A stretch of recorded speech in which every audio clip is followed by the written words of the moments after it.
ada bahannya telur, kemudian garam, alatnya bisa mangkuk, wajan, kompor untuk memasak. Kemudian bagian keempat adalah langkah, yaitu bagian inti yang berisi urutan langkah-langkah yang harus dilakukan secara rinci dan jelas.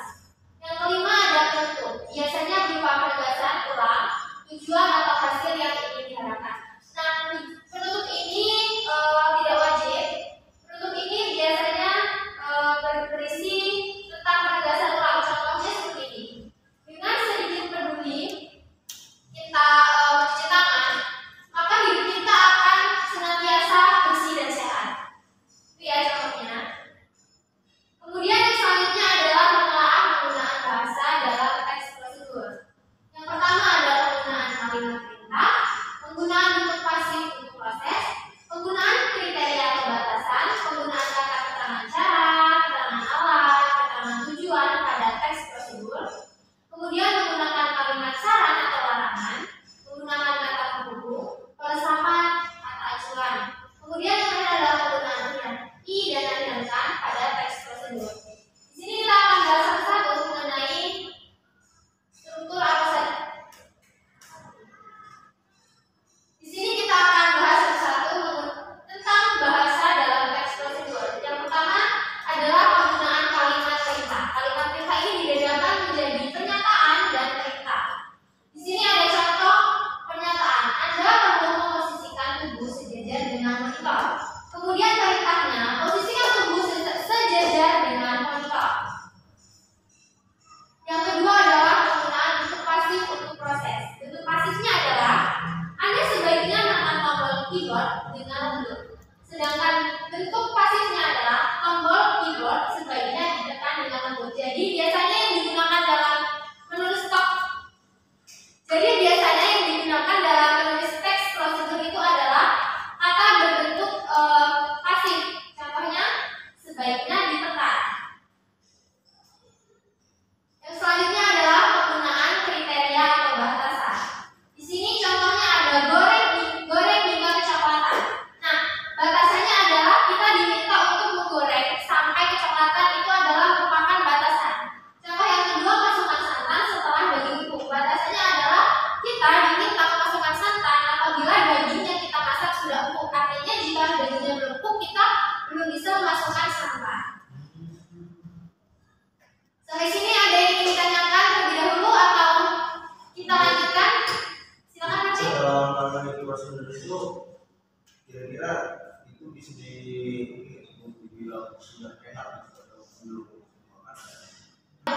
Ya bergantung apa yang akan kita masak dan cara seperti apa.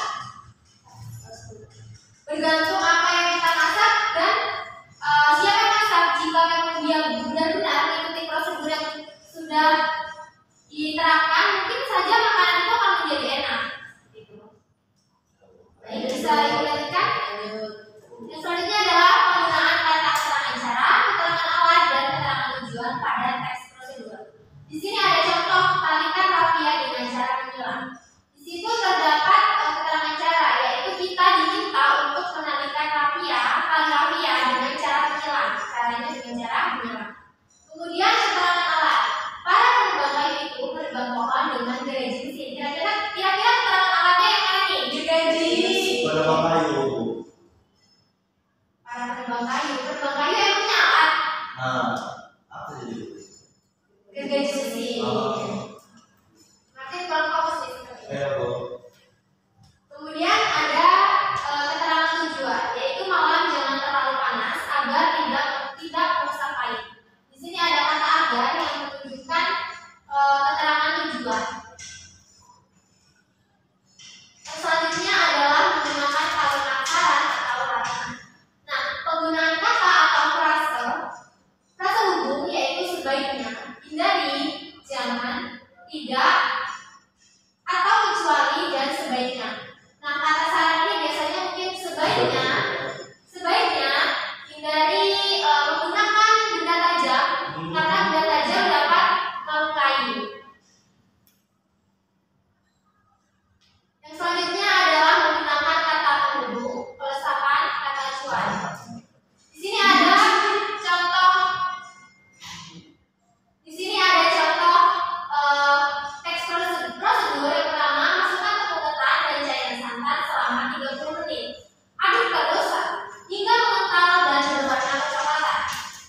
sana dan setelah dicetak.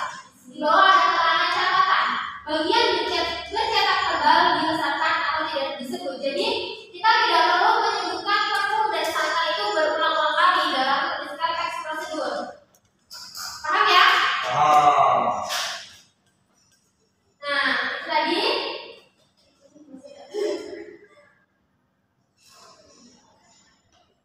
Nah, yang terakhir adalah penggunaan akhiran i dan akhiran kan pada teks prosedur. Di sini contohnya ada taburi roti yang sudah dimasak dengan keju parut. Ini merupakan contoh penggunaan akhiran i. Kemudian pada akhiran kan ada contohnya lumurkan mentega pada loyang. Nah, setelah materi yang dijelaskan tadi, apakah ada yang ingin ditanyakan? Semuanya paham dan jelas ya? Paham. Baik. Untuk minggu depan, tolong semuanya membawa handphone karena kita akan bermain quiz secara online. Baik, Ibu. Baik, Ibu. Cukup, tidak ada pertanyaan? Cukup. Jika tidak ada pertanyaan, mungkin Ibu cukupkan kelas untuk hari ini. Ibu ucapkan terima kasih. Bila ada kata, salah kata dan salah perbuatan, mohon maaf. Ibu akhiri. Wassalamualaikum warahmatullahi wabarakatuh. Waalaikumsalam warahmatullahi wabarakatuh. Terima kasih, Bu.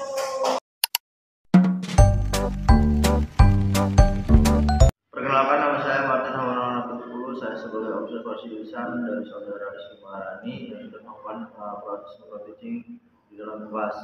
Dalam hal ini yaitu keterampilan mengadakan variasi. Yang pertama, variasi dalam gaya mengajar dengan menggunakan suara.